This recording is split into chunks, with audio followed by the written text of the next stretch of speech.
abo apa ho semano edunwatwe 9:18 a.m. Adom 106.3 Dwaso Nsem Jumadie ena wuti no midin ede abena pokua wennie na mepana ayekrado yense enkomodie no ase chairman Adekoka your former Greater Accra Regional Chairman NDC Chairman Martin so won't me nyame adom na so ayo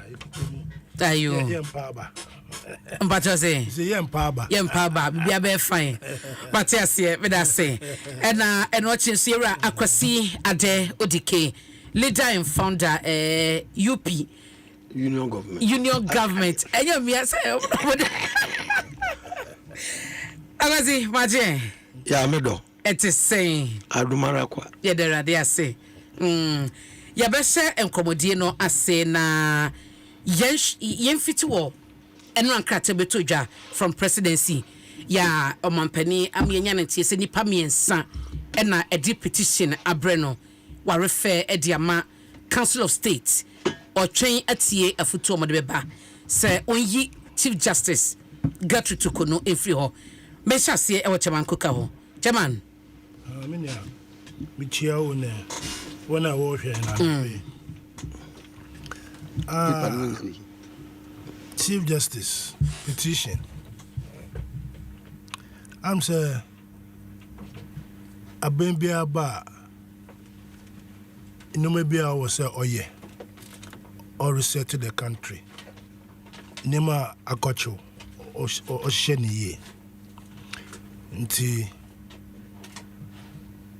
okaya Ghanaians during the election time one of the perceptions are omo say judiciary no watosin the judiciary no omo ye no Ghanaians lost confidence in them nti yet now one and that President Bass and conform 3 Ghanaians omo the petition ba sisi ya inim ade petition no inim some petition so we cannot interrogate some petition no the constitution say bibi saba normally say Chief Justice no ho a very fair matter no ama Chief Justice no or establish prima facie asana it say electoral commission okay in the national the Chief Justice Charlotte say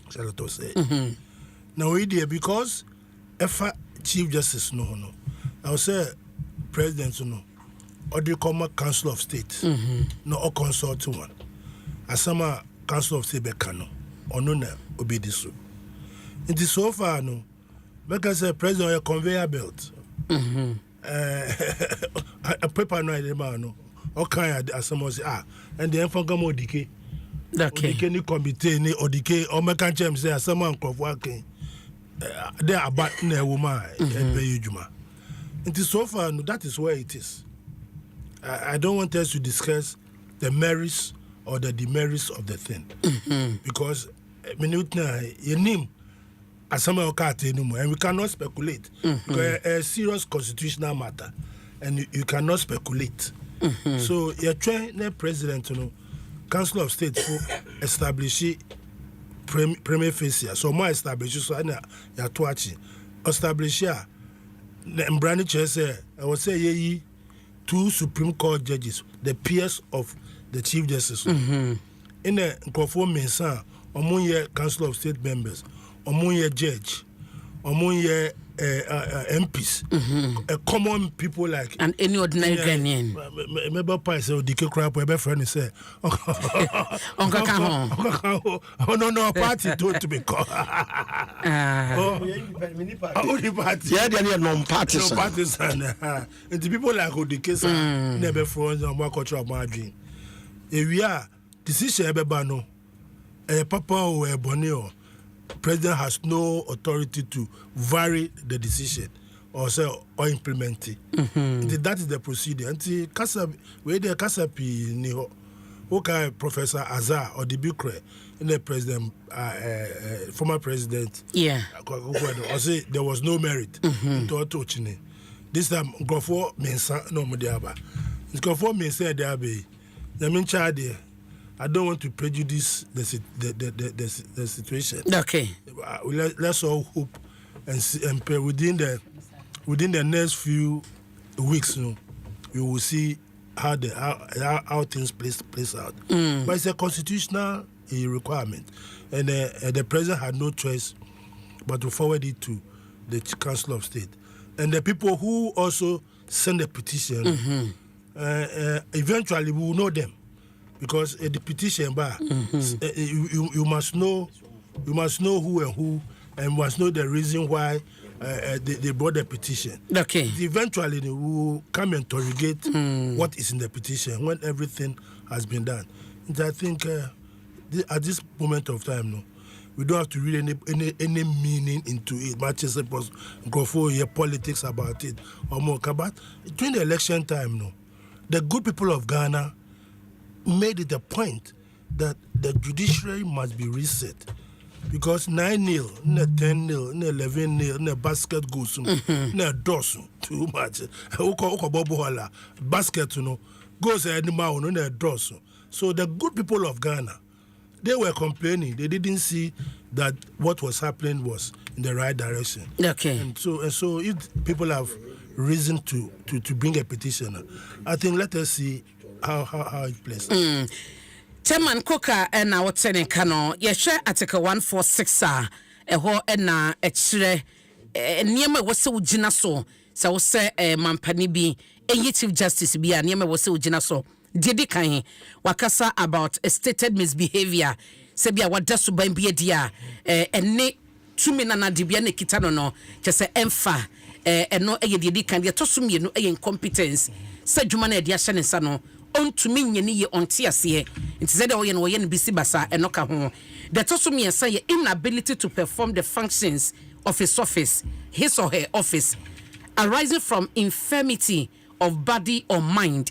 Inti niema mi nsɛn ɛna so the petition ekwa ɛwɔ sɛ wɔ evidence back sɛ ɛyampa ɔyɛ incompetent oni ontumi nya adwuma no ɛnam bia na adwene mu ne nipadua sinto bi nti no adwuma no ontumi nye anase wada suban bia ensɛm fatadi to the corner evidence we nya mbata sa niema ya outline wɔ constitution mu a me just say case no any merit say the attitude be atwa mu no. As a matter of fact, I don't want to go there, but it's also we interrogate here. When you are saying piaka, e be dey o dey for dey kan stated misbehavior anti what does be answer fatally. Say about 20 Supreme Court judges a president through his attorney general or recommending say you appoint Supreme Court judge. Now in a Supreme Court Chief Justice or non-casafa letter or throw and that is a letter no sir the president to recommend it. I was say called Judicial Council. Now members senior mutna no mu discuss it. Now that is a what throw letter akoma President Akufo-Addo says sir o see me Supreme Court Judicial Council for no omo and discuss it. Ebe ya some true okay. I mean, you as a citizen, I know could even have written a petition. No, sir, it was a total infraction of the Constitution. Well, it was total infraction of the Constitution. And that's why I don't want us to preempt. So recently with the but said president so or to sasem na twene no we say the last petition area kokwa as a de kweneka ho president say anamono to was constitutional. Oh but we know that I mean don't let be any judicial the former president we can say the Judicial Council nankasa they kick that okay ebe ya asem cho almost nimu bibia they don't have any they were the members of the Judicial Council, even offense legal lawyers or bar association or members. I saw the secretary. They were complaining, said they had no idea. That was why the thing did not fly. And then secondly, recently, Parliament I find your marking or there are some court 11 o'clock 1 o'clock your panel members, and that thing does not happen in court. That happen in court, and then we hear time or speaker or new speaker near altercation. So you can see that there's something wrong. Well, we don't have to come and sit here to interrogate them, but it normally no crying back. Okay. No crying back. So Ghanaians were worried. That is why we've been saying, so what's in as I make kind, so what's a constitutional? There could be now Supreme Council of State, but they can come and tell us almost a constitutional. Many of the kid, so let us test the law. Let us test it. The way so back home, people are coming from different angles. It is a spider web. Oh, spider web. Yeah. If you are never, all angles. Do shame at least number could there. I bet you know. Until let us see how it plays out. Number one, we can. Behind offer a lot of things that people can tell you open your lines. You hear people a lot of things that people will tell you. So some of the Supreme Court judges card bearing members, general parliamentary election, general secretaries of a party. Now Supreme, but it doesn't happen in any other jurisdiction. So all of us must come together. Let's take politics out of it and interrogate the issue. Say, Ebema, Ghana, because the way we are going, and she say you no more year. It's a lie. Me no decay. But now, and she say no more year, madam. Agakra utu ka kwa bontia. Obi jobe di okay films. Ukoda ufia. They be also ukra AK-47 down. Ubed in check. What we go work back. Uba so much, or banner or from mama. It is how Uba has all your comfort. Now what to know? Because you are living in a state of panic. You are living in a state of panic. What I say, everybody is afraid. Everybody is watching his or her back. Okay. Akoko kra bokoko kra. Why you are what to know? Because anybody is in or bokoko kro. Mate, chairman. The country. But I say, what do you? I think. My kind of time with that number say, Ghana, your constitution, you used to say, no, Adom 106.3, and every day, Assembly make biano, you issue expose the lapses in the constitution, Babonte. But a many probably Abu and Yagusu say, do the can fin and move by the young sweeper under carpet. But I mean, they said, ne, former Chief Justice Mame Sofia Ekufu onam and advocating for constitutional review. Look, the three arms of government, that is the judiciary, legislature, and the executive. In our constitution, they say they must be independent, they shall be independent. And the constitution actually say something like checks and balances. We check in the vice versa.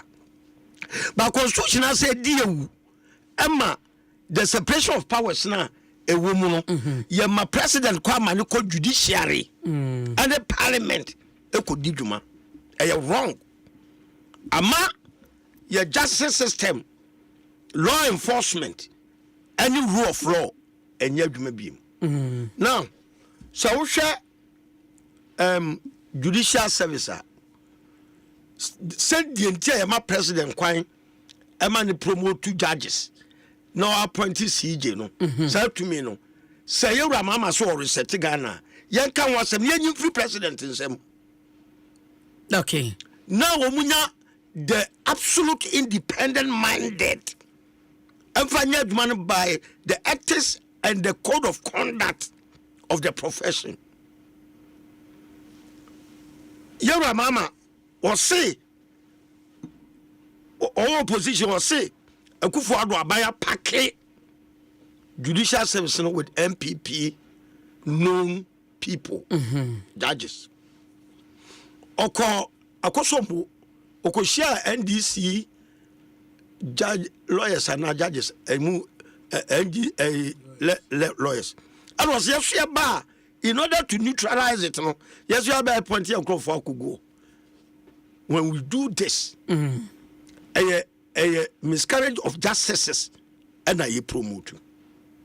Now, Mimi Susiane say, Yanya constitutional review. Now, call referendum. Now, executive powers in a dozen your constitution. No, yan slashing them from the people of this country. No one to be hold politicians accountable. Because Article 1 of our constitution say the sovereignty of the country resides in the people. But say your sovereignty na kodi politicians ne executive arm no. It may be bia when see basalo your friends a culture of impunity. I overwhelmed. Eti in order say ye benya yasumdue nyanya atentrene no yam twe executive nim free both judiciary and the legislature no. I don't know me book union government no. My all the architecture, the organogram of each governance and their performance and job descriptions. Look, says here, you're going impeachment in here, you know. It is going to be presumed, say, you're a mama, also than a crop for Abba. Let's just say, social money in 1992, you're quite one step forward, near about 2 steps backwards, and our plight is deteriorating. I could be moding. What they do, they say, justices, no. Say, we are 10 or 30 or whatever. Now, I could go them. Say, Baku free moana, Nemre Sona, or Quahumijima, call retirement, near per replacement. More, say, we are 30 and yet more could go them. Near Mobia paper, say, wo, minus you. 12 now can one happen to be Chief Justice. Okay.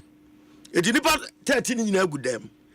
Yes, a woman or shoes, a won't come who fellow judges. A mudia now who say, or recommending a man Ghana from a Chief Justice. To make quality in a where they follow on you. No.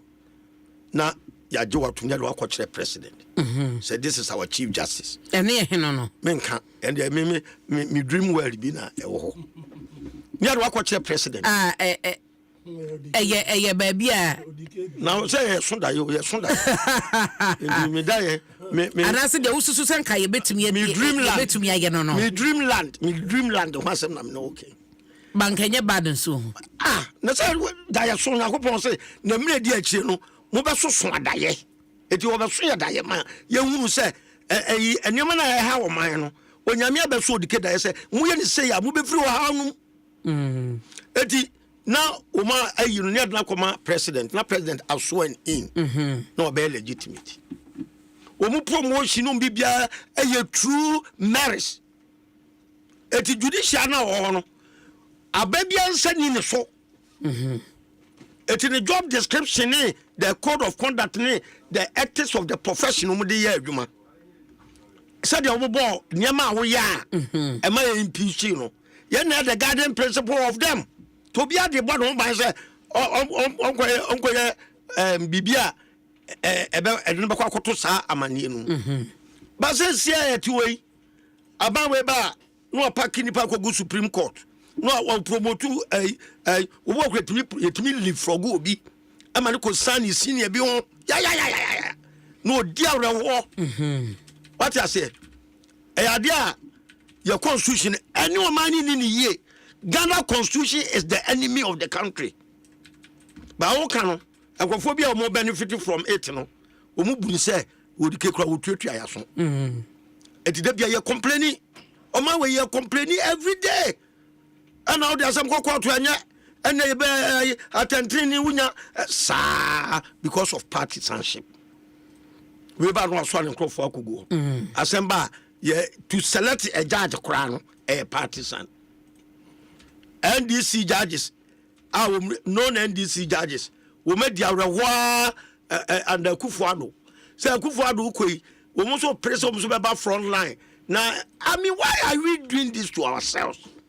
Until we say again, no, ye de ne fani nyina ye politics a judiciary atemu adwumaku no adrum na yewra mia me role model yewra ta me sa me Mpensenpensenmu what's matete there has been widespread agitation of judicial corruption wono atames eti we shouldn't behave like ostrich. So the assembly na can I say ye could try for you be a check Ghana for say and then Ukraine ye can. For real. Ghana for by you mama and no more than crofone per see you no. As I said you could the same or how no mubiem. The tell you be say there's an adage that goes say he who feeds you controls your mind. So why now free mind no be a peja kusi baby we are dang or a sinto kakra de beboano ewo onyema yim na yesku so kra no ebra Samaria no wo say ebra nkofo wo say akwatafo yare no obusa se enkona aka no we etu obi obeyo favor bia no wa koma mu no wonim say e wo so koye bibi in return. But when you any favor, by meritocratic system. And you been a you be said. Okay. Okay. Go back to time independence. I say. It could do baby. You be here from President Rawlings. Where President Rawlings time no, he never packed the Supreme Court. The Supreme Court was about 9 or 11. President, since I will call Supreme Court, who know be able to say President Rawlings? No, anybody. So many na be am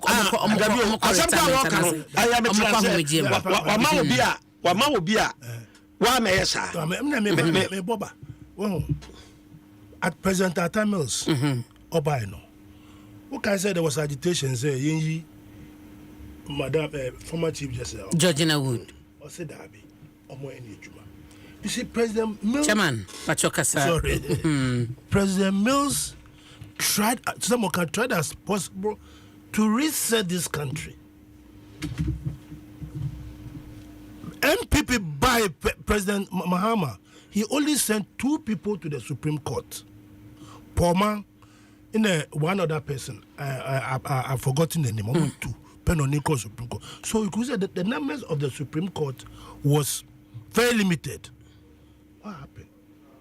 President Akufo-Addo Dubai. Adom Nsem.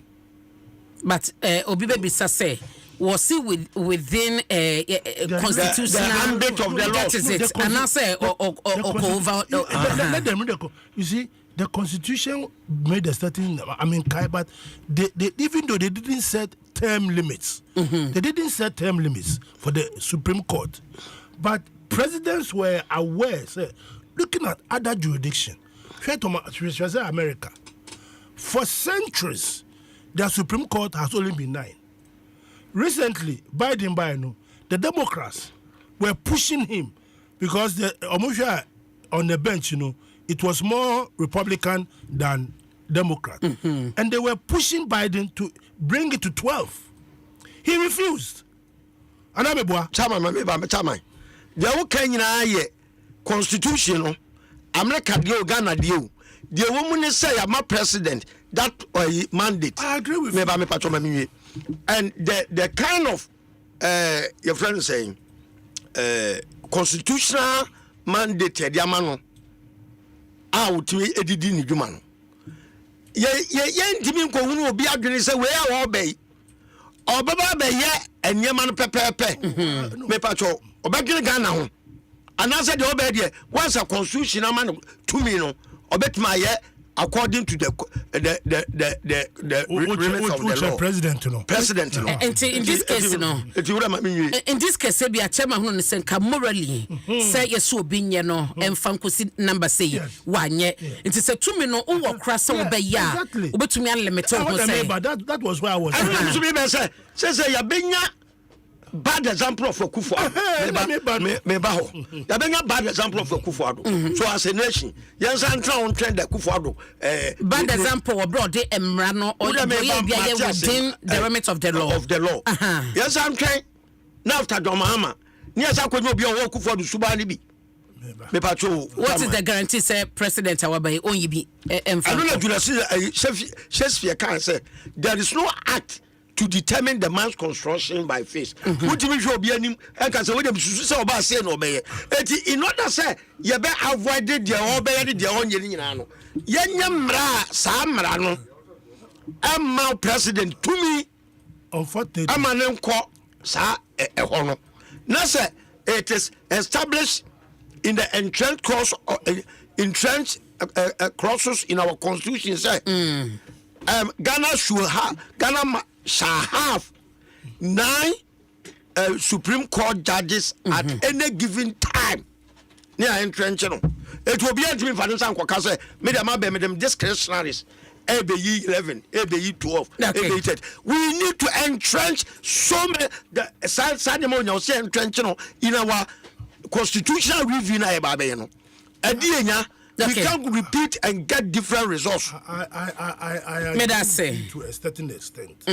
I agree with you. So Mrs. Oka said, yeah, share our trajectory, the way we're doing it on moral grounds. Within the confines, even though the Constitution has said something now, we must operate within the confines and look at best practices. Sometimes I am brand new, but it's the best practices. So now, if you have a president who came to abuse it, you can't act the citizenry to say, so let bygones be bygones. But do you say abuse? Do you say abuse? Our bra what dim ran against you. Because the way be an is it an abuse? So why do you then want to change the amend the constitution? Because if you feel it's not an abuse, like she said, you know, no, abuse. It defeats separation of powers. Powers now 3 arms of government in the exercise. No, President sa called judiciary dia. Now, sa separation of powers. No. Executive flow. But you see, advocate best practice everywhere. United States. No. Is the president? I want to get to the United States. And then I could point more minister. So many years so. Not one back can one fan. No, I'm saying. Me more. And you want to get to the best. The can head the best. Also, if you just a bonia, be like I said. Why do democracy? Why democracy? Oh dear. Democracy. Oh dear. We are Santini.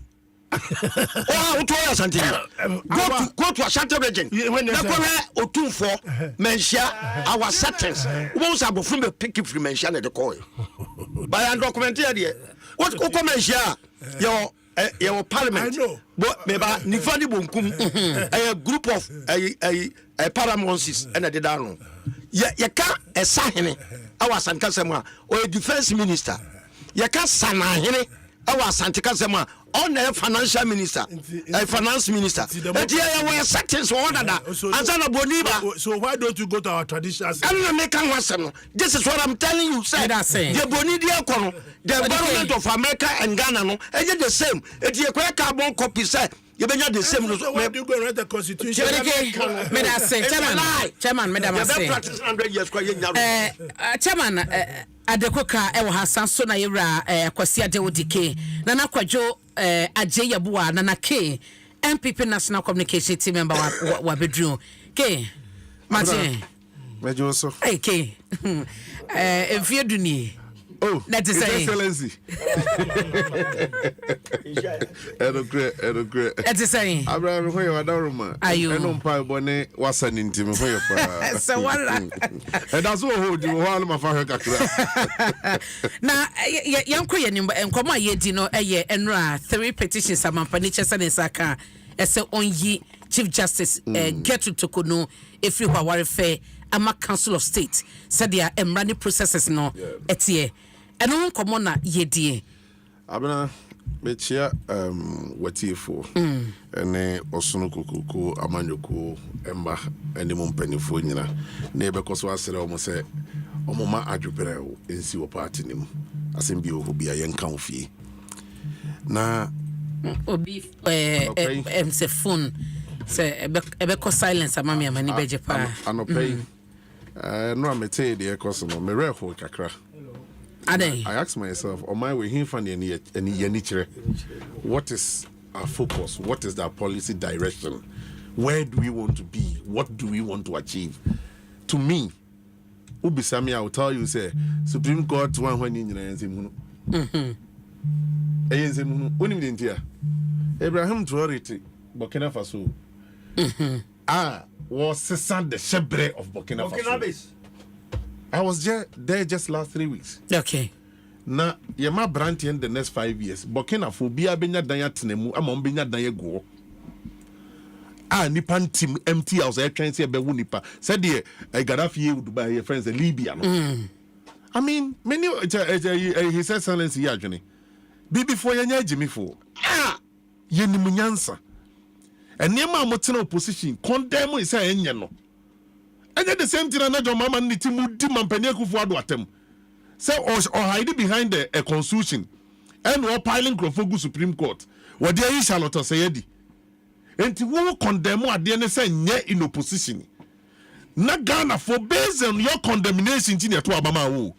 So NDC ekatre Ghana for say yeba the Mpensenpensenmu ya yesi enyeno. Yeba ebe tuaswa ko mbelu suputo. This is the resetting no can wasem no. I'm fairly Ghanaians in advance. Resetting because a resetting na wo ye dia. And name NDC for champion. Ahode amode second crop for so mo fan kofi no. I am telling you so mo use sa ahode no. E dey create jobs. Said dem promise Ghana mabunu na. Ka Ghana mabunu ni beje bebo mo sema mo mo. Wo ka na maka chose ya ba ba mu nche. Mo ba ba mu nche so matimi yi nipa mo makotena fi.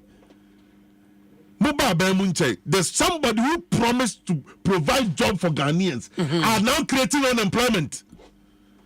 Any part of now, you see, they are making a mistake and they don't know. Nana, because a part of my topic, I did communication minister sacking of 100 Ghana. The agenda setting a personal. Media na me feel say, what catch yenra. Se kwa Mpensenpensenmu air fast one manage Supreme Court any judges Chief Justice Judicial Service no air time me boa nya de ndisi kan no ma nya ni ye enti to aba man ne me reset ni me ba na baso Pasa ni mo se mo musa so me ba Mpensenpensenmu baso say the so-called unknown petitioners in the petition in Baye no. One friend the Council of State. Now me say Council of State if you want to say. Omo me who petitioner no. Because NDC for tena kroma catchere yen so me mu catchere say. And go for a petition for Charlotte say remove her no. And ghost names. I don't want to believe say they are practicing ghost name syndrome. And the petitioners no. NDC in fact into abonte say Chairman Dikoka and a champion. Near who said Chairman Dikoka and a champion, but Adebako Abna, I'll say you're careful and say, Yan careful, ye young penny for Monday day institutions and no. I didn't hear because Ansana bed rise do sa level near the ambit you be now. Tina the position in my no amount here 14 years ago. No, I petition the court. I did see 14 years ago because panic no they aba a current issue based on that into you free ho. And he find a make us say, oh mine, where is our focus? I didn't hear person achieve. You need direction. You need us what you didn't need. But a bonus petition. Wouldn't baby episode do bra could do. What I say, and Mutina said, you be bona was style be at the Sawasano. Asana so means me as Santinimity Asana say. What I say, Ketenia Duana Ebone, one chassis, that no say, be metro was here. What I say, when you wouldn't said you see to two and by the idea. Me say until say any constitutional review go na be say man you. We should have a policy direction. The next then there na make us say go to me and the entry say any national policy I entrench. Enti say o man no his excellency the MC me no changing of this constitution yakon for many years. Yes. Constitution na a cake but the way digital nation to say Ghana near analog constitution. analog constitution 1992 enu digital mpo na ba satellite and the coca pesa ka because na ba ya ba o di ba be abena ofre wo ma no ofre wo man keto na the Ghana constitution to o manim na o kan they tell you say sabi o ma no susimi na so o ma try na de no mo tini fia na but as at the time o mo tro no na relevant and nay our constitution is no more relevant. When him the entire relevant no. It's you. Ya move 1992 ni him the friend cyber crime because na cyber ni ho. And the cyber naba. Since to land na brochire abena ya nyi usika pen. Wona mfo nye complain pen. Constitution dey na kafa ho. Nothing. It yet one man police for her no ma create bibi. Enti do obi to adwuma so nkono nko ha o he ba bia lu post wo no be se abena yen constitution sem crofo so de be ball mai kro no be wi o man definitively ani ehuna mani ani amani hunu no eno ni amani hunu no but ade ba kwa yen nyina ebe hunu ni se abena mampani wonye mampani a o reset Ghana na mum nya revisiting Ghana. There were any revisiting and punish those who has wronged me last year. Revisiting the past and punish those who wronged me 3 years ago. And then we should do proper resetting. Proper resetting will come with the new ideas. And yet, Sabe, the Okondam will say, and I'll be repeating. The mama and the team no chamadiko kapa, omonfa, even chamadiko ka, enquire a Chief Justice. Womu ya ma se dun katia enye electoral commission boss no mu ya me fa wa bena se koye first lady se Ghana say and the first lady appointed ebet me si manen ha o ma ba ebet me si manen ha so chan ye abena me use wa brand minim dia make o say oni mami mo sepa ameso kwa minim dia meso o so what you say e bia na ni sia na ni sia de bi obetimi aye wa no enti dia make kan say mo ye ni nyira wi a chamadi ko kapo ompew Ghana force yempew bi ma yempew dia na manka dia mo kan nyira achi Jemensa mu din na tem sabe mo de ne ba ye nyina din na tem wona declare mu winner because you need choice. Now when you say we need choice na mo din na tem no Only choice. And abene me da say me beto na abotre unse ya wo Chief Justice unse ballet into say me next time brantem usha from Justice abena traffic motor with this so monko say yeah motor with this traffic na no usha free the other side santosa be join the crowd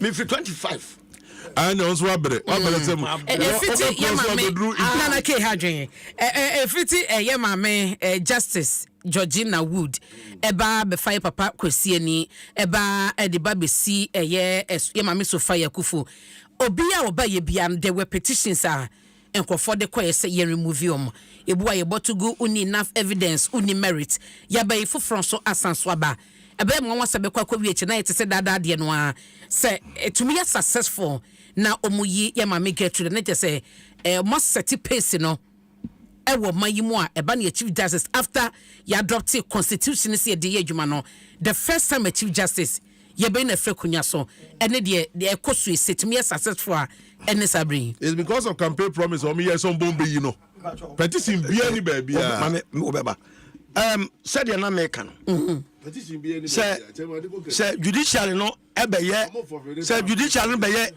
indeed independent omuba set disciplinary commission our judiciary etika petition ankofo ye nyina no ye ba koma judicial discipline no ma hwema say enyema ma ye Chief Justice free horo mwatimi a convince the discipline panel no say ABCD a flauto the friends ethics of the CJ a warrant see you know but say a partisan no now we more majority in parliament no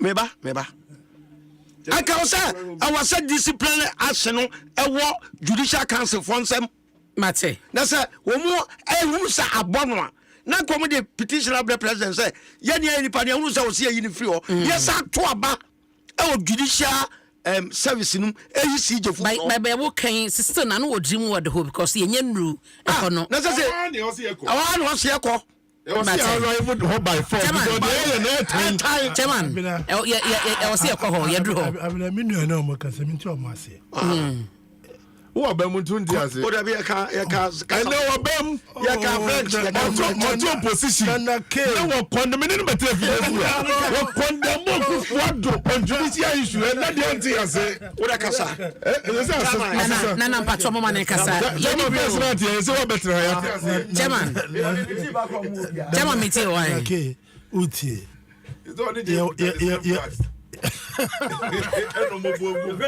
ọmọ ní nim sẹ sọgbọlọ ẹyin sẹ red ní gúnmọ abẹ́rẹ́ ni red patro bi nim red bàtà tí náà ní ẹ red dodo chairman ní kò asem great chairman patro meeting why dada ke mo fi aba edi only 70 days only 70 days na mo come to say yam come here ya kopeke na wo ye na they did the boy odike dey the boy chairman dey now your position and one na me did the boy who come too much who come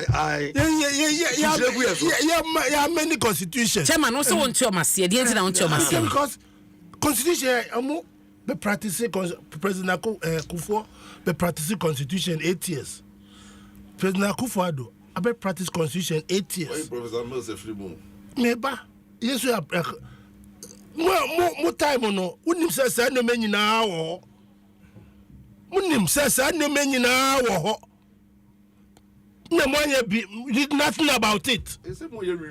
Oh, reset. You didn't do anything about it. And then today come and sit here. Only 70 days. No, Mukasa say, yeah. And Sister Ghana within 70 days. Some Mukasa resetting here. By now, I was saying, who say, anyway, but at least Constitution Review Committee. Yeah. What are you saying? Nana K, allow now you make progress. Chairman, yes, I will me thoughts. No, I confused.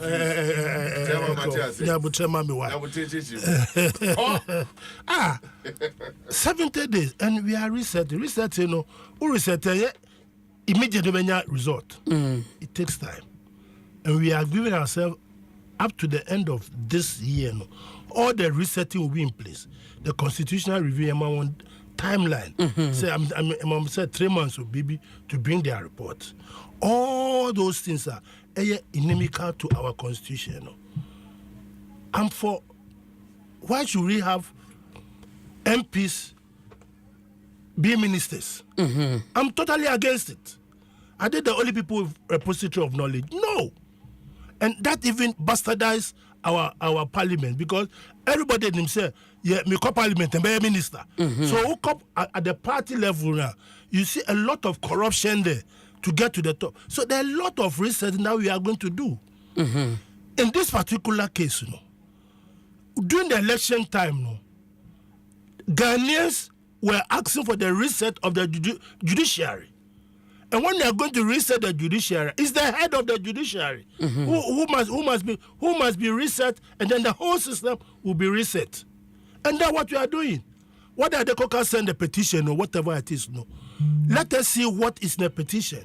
Let us see what the person is bringing up, and let's interrogate it. If it is wrong, Nana K, I'll come and sit here and say it is wrong. Okay. But for the meantime, you cannot come and sit here and prejudge what you haven't seen. It is totally wrong. Let us see what the people are saying. Then we can all come and sit here and look at whether it is right or wrong. But you can't say because of that, no, we should immediately go and amend the constitution because of what? No. The constitution is there at the appropriate time when there's a need for amendment. Whose time? Ghanaians are calling for it. We have said at a mess of blessed memory. We have said don't talk back to me. Just be patient. That is why we set up the Constitutional Review Committee. And we brought prominent people, Amoya constitutional experts, to do it. And get rules of engagement. you have to constitutional expert rules of engagement no way.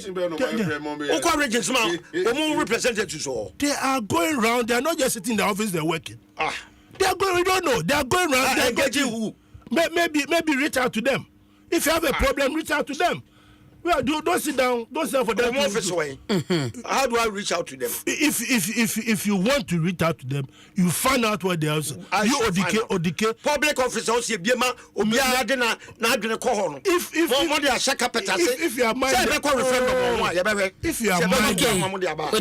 are minded, and have any consensus, put it on paper. Find out where they are. You will find out. I know where they are. I'm not a communicator, a conveyor of address.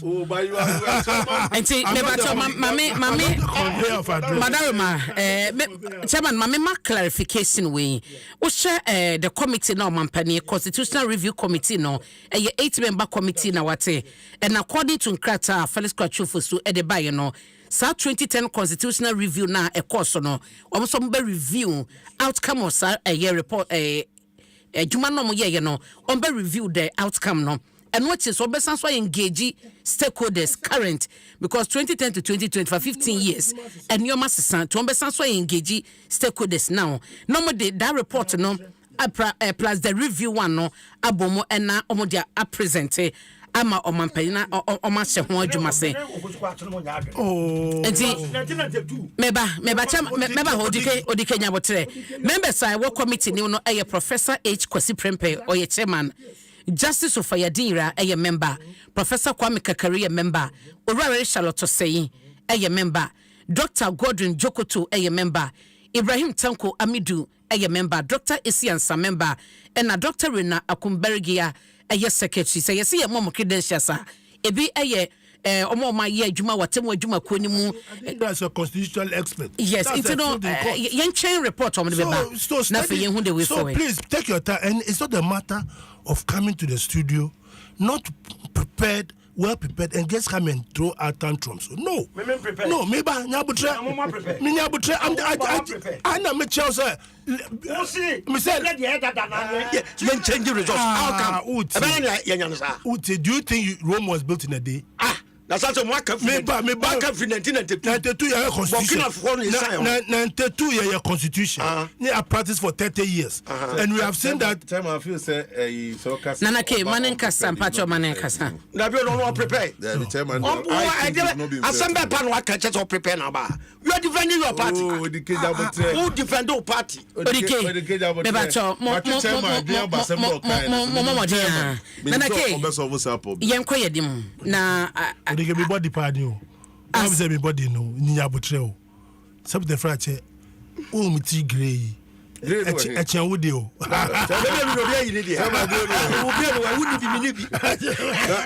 When you go to Asman this for kai. I'm so who be a the pump promote the 2 year kwa to go for adwanes ni pabonini. And who ni pabonini. You see life on kwala ni di the time no represent time as we come I don't pay them trouble. Me ba to yen kwaya ni mu na fe yen hwe me second topic am say issue we no. Jamalande 1 minute. Let us all be patient. My adjubro, Oba no, we can't send a party for no. Omo adjubro on the same score with the panelists. Yes, so because people are listening to us, and we should educate them that this country needs to be reset, and this country needs cool-headed people to reset the country. And we are going to do it. Because like I said earlier on, yes, I be doing some stage here. Me and you cannot walk in the streets of Accra or Kumasi or Takrady. The youth will come after us.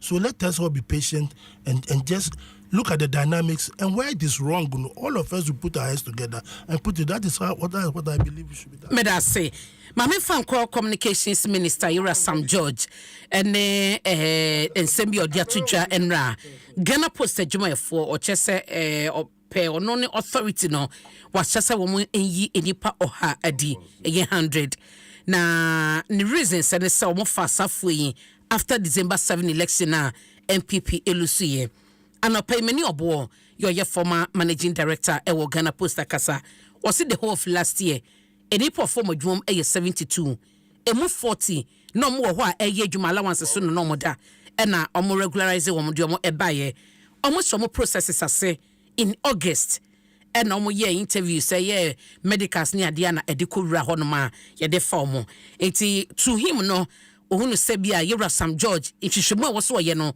onye wie ye na wo de mampamrika etu sa anamo no mesha se wo chema koka so abiem na ye hwe sa yayiwadi processes due process yayiwadi eno ne de mo promise Ghana for na. No, my position on this issue is that we should all hold the horses. Nenye you should no more ye. Because maintenant we nim kofa e yo mo do me ndisi for. Mo friend dey. Maybe better come. Ose. Me say what me can me baba. Na ke wouldn't me if you know me, I mean I am straightforward. People have called me on me ndisi for. Ye yo mo dey.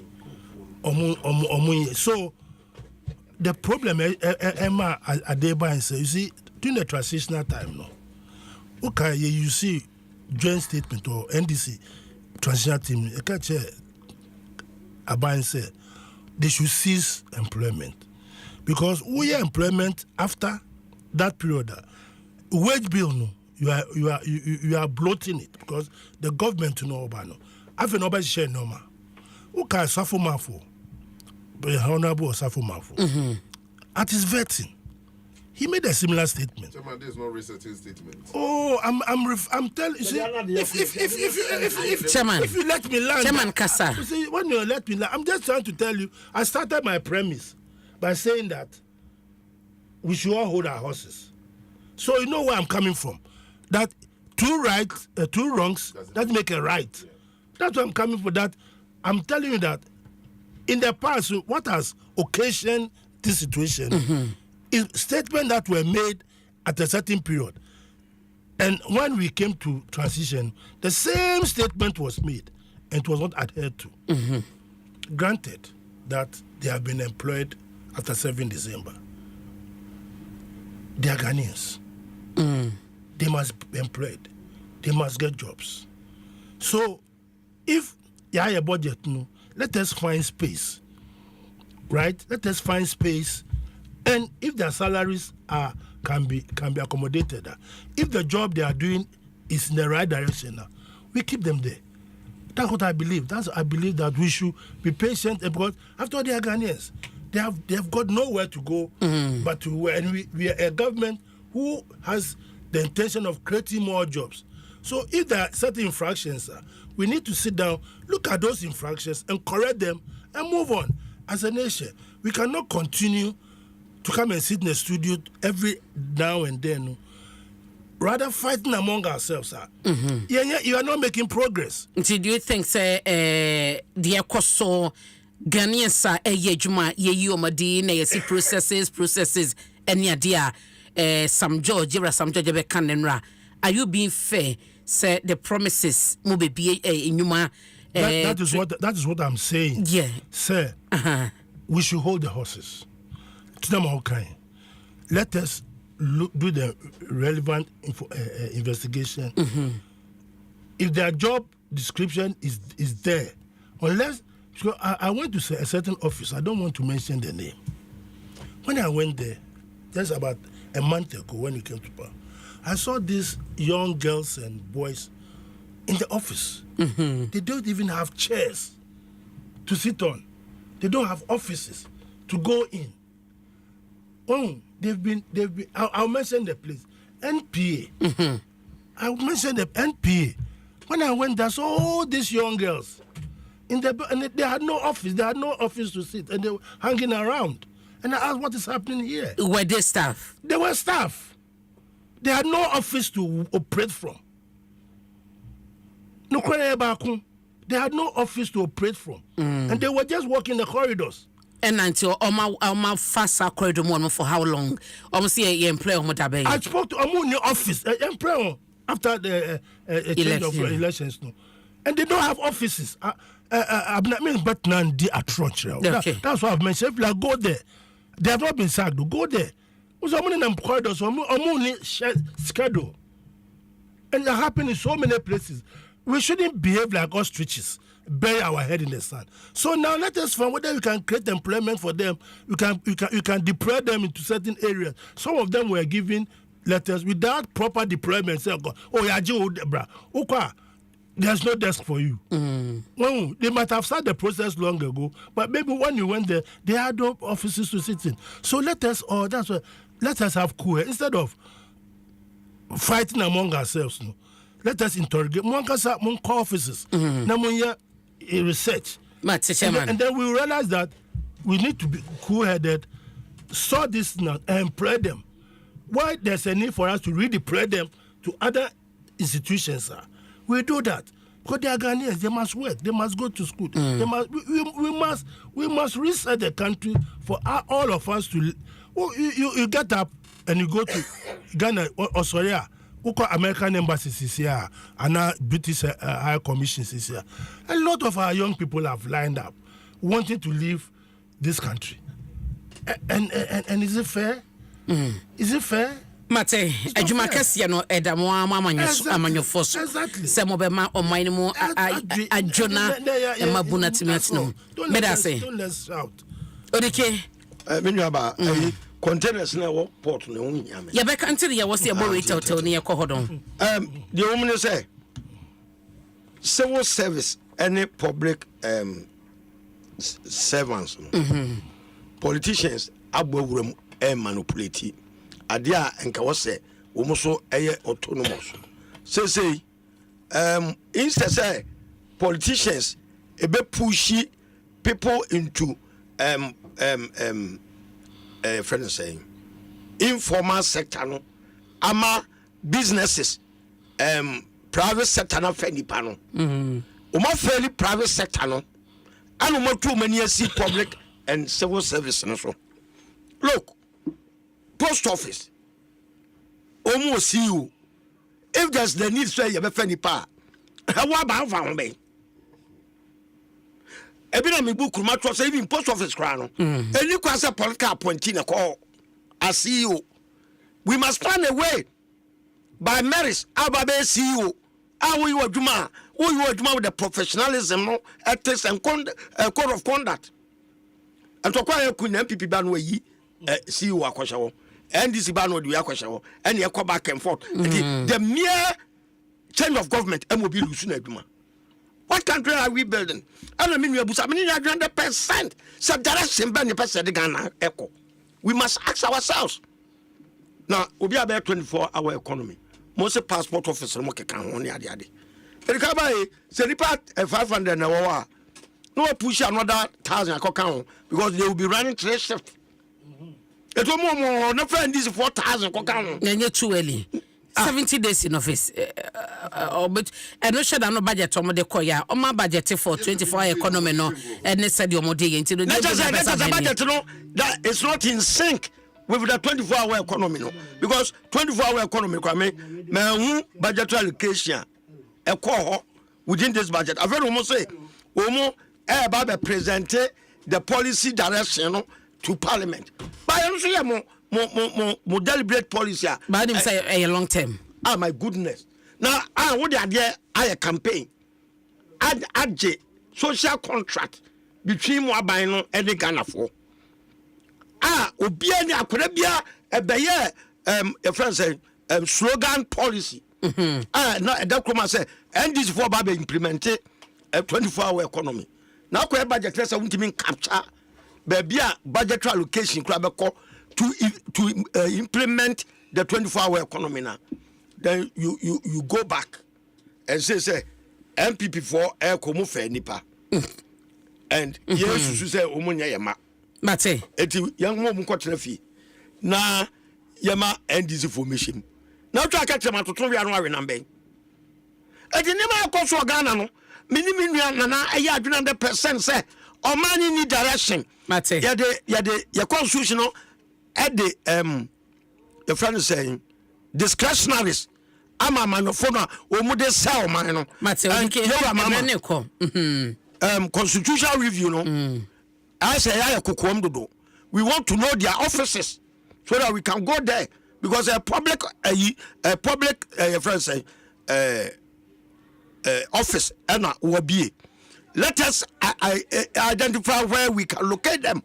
Now I'm fire share the uncle. Mate. Anya sa. Me da so de kire na ke body tell mama na. But the moye be be compare tia. Say anya clear our draft no one.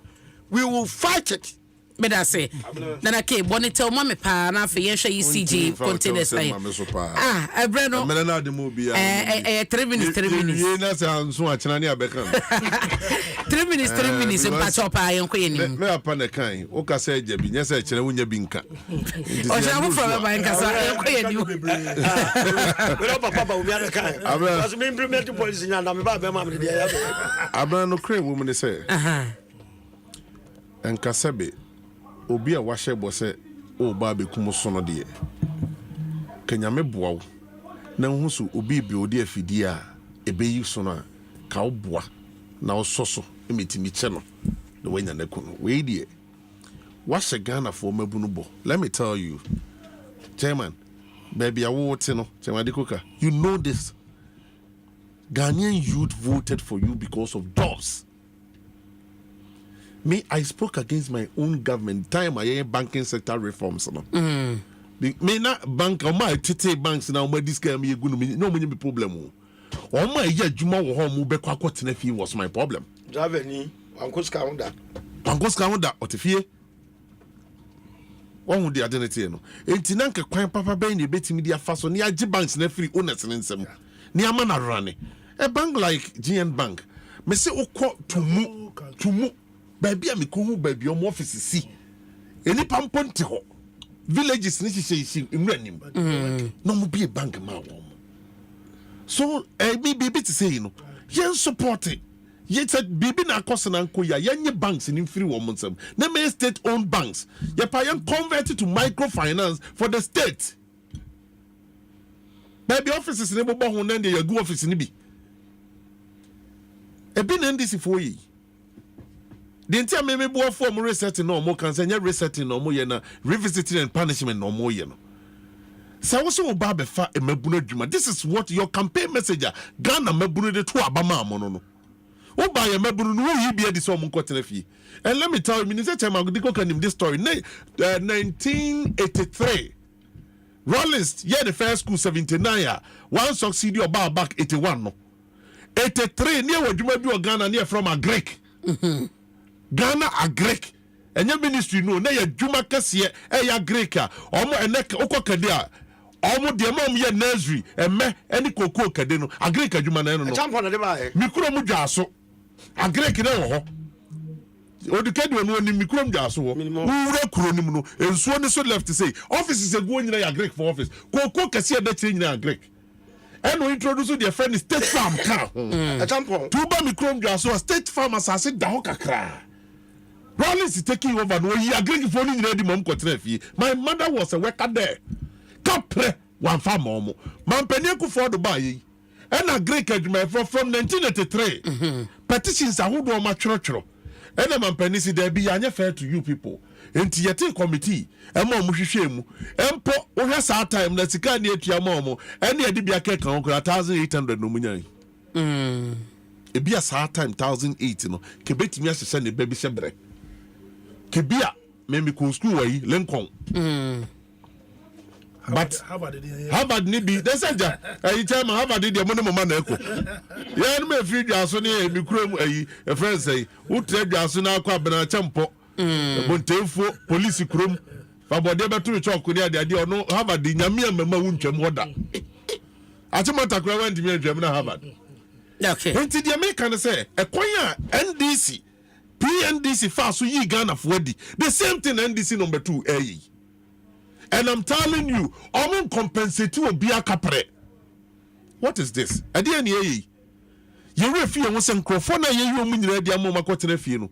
Abraham ya Ghana fo. Die hu mu enkwala ya form soldier mu. Ya form police mu. Akọ train ya kire mu tuoto. Na so mu nkotena fie no. Why no mu kototo no mo no? A very risky ye taking no. Okay. Abraham Medima no see quick one on the Ura Sam George. Now you see, the ambassador catch Sam George and say, we are Bema Bibira, you could jaw. Anthony Boise, he's a young man. That's him be brave when the name. And maybe Babo be trying near Henechi, no very regret it. Because, see, recruitment at Koswa, the go call your NDC chairman, call your parliamentary MPs, call your parliamentary candidates. So, woman will be a just what I'm finding crop for me. Okay. Abradia, who they say, yet your Bemu, some of the entertain say, young crop for the Kanomoton slot. NDC need to be a to be, MVP need to be a to be. And then, chairman de ko kan friend the chairman of Ghana nyina no mon kasa members say sutre wo mo say you medium dodo say go you of force a no hwe wo die me da se na ke so bofo onim do be wi ado aniti a ko hwa hu no hwa hu ye mu yi amadi na mon kra che adwuma foforo ma wo mo me da say eno bre na so so 10:30 avo mama fast ma se mansi da na so je se wi Hey, me cast me ma 1 minute cry ba be bom. Odi kanya mbo che beto aso. Why? 1 minute. Me dim do person kan ho asem aso odi kay so bento no. Then I can now then go so yellow TV crack out. Your friend say odi kemiti o. Now you say ECG containers be 1300 ayira. Containers ayira wo ECG. Ayira wo ECG ayira wo temaport. Ana mi busa say wo shepo ne ma. Ya wo vessel de bae. Ya wo shepa no. Ana wo conseni de bre no. Ana ship bia the containers bag na ha. Ye fe bibi manifest. Ship no ne ma ye be damp no tema no. Container number ni bibia ye key wo computer so. Odike me family from Ghana frontier. Odike me bra so ye be ko to a quick one oba the port wa. Easy way to track containers na ira no. Container be a PB agent in a year.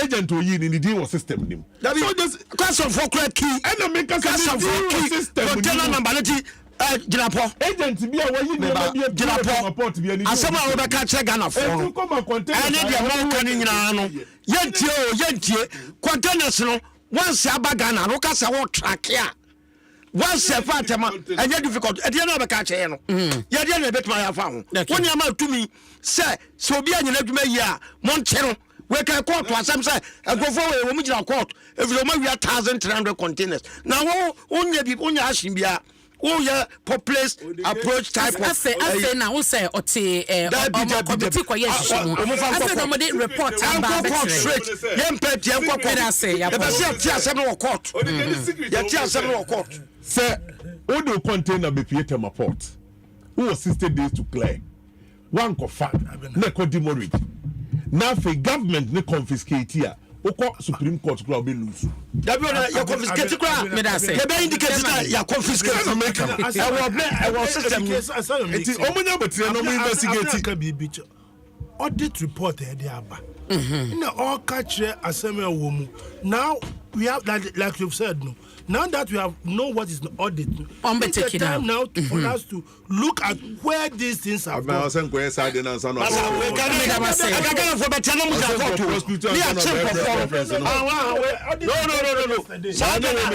politics